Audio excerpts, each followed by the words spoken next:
Mesdames, Messieurs, bonjour et bienvenue à ce rendez-vous de l'actualité.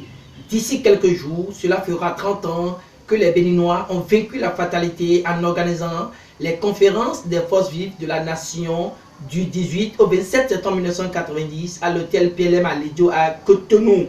Fraternité nous éclaire en la matière et confie que le Bénin est pacifiquement passé du régime marxiste-léniniste à la démocratie.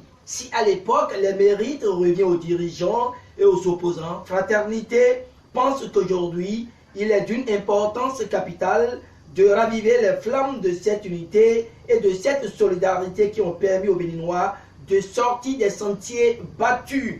D'ailleurs, 30 ans dans une vie, ça ne devrait en aucun cas passer inaperçu. Heureusement, pour commémorer cet événement, il y a, d'après le journal de Ménotin, des initiatives et pas des moindres. À titre illustratif, Fraternité cite l'église catholique qui, si on se rappelle, a pesé de tout son poids avec Monseigneur Isidore Dossouza qui avait dirigé les travaux en temps marqué d'une pierre blanche cet anniversaire. Ainsi, d'après la conférence épiscopale, la meilleure trouvaille pour rendre grâce suite à cet événement majeur fondateur du renouveau démocratique qui nous a mis à l'abri du bien de désagréments, c'est une neuvaine, jeûne, un colloque et des messes pour prier pour la nation.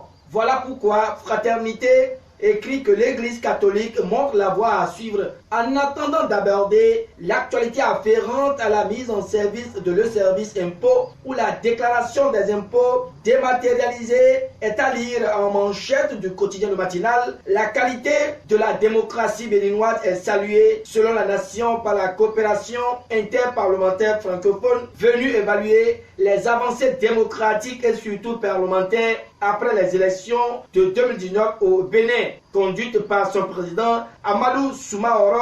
Quotidien Le Meilleur confie que le Bénin est le temple de la démocratie dans la sous-région, un modèle consacré à laisser entendre le président de l'Assemblée parlementaire de la francophonie hier au Palais des gouverneurs à Porto Novo. Dans sa touche aux actualités, Matin Libre fait une analyse du Bénin sous la rupture et se demande pourquoi il y a tant de cas de suicide. L'autre chose soulevée par le quotidien, c'est la démission intempestive au sein du bloc républicain à l'Union progressiste.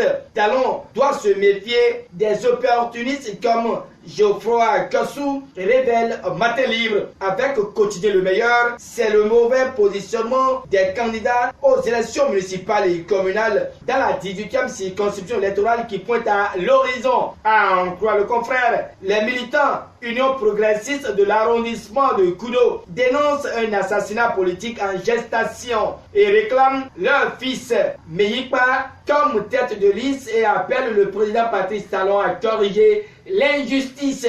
Actu Express à son tour voit un chavarie autour des communales de 2020 et pense que sous le pesant spectre de la présidentielle de 2021, un plaidoyer s'avère nécessaire pour rehausser le niveau des débats politiques, inévitable recomposition de la classe politique pour un New Deal politique avec le peuple. De toute façon, le cas d'opportunisme inconfortable et dangereux pour les militants est un titre de l'Audace Info qui écrit dans ses colonnes qu'il y a destruction du parti Force Connue.BD émergent dans une confusion totale pendant que Landry Boji retrouve ses amours avec l'Union sociale libérale. À Godomel Togudo, l'installation des coordinations dans 14 quartiers donne de sourire à Claudine Afiavi Prudencio qui, selon le Béninois libéré, est heureuse de la fidélité de ses militants. Mesures préventives contre le coronavirus. Matin Libre donne les assurances du DNSP. Le même journal nous parle de la journée mondiale contre le cancer et confie que Benjamin Rumpati appelle à la mobilisation contre le fléau. Pour finir, Matin Libre jette un regard sur les transactions foncières et dénonce que les faux frais constituent une menace.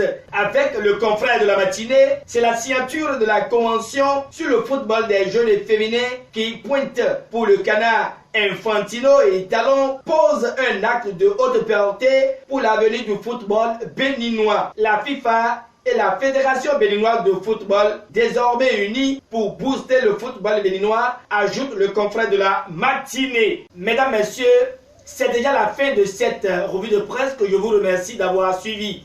Merci pour vos différents soutiens où que vous soyez. Au revoir et à demain pour d'autres informations plus croustillantes.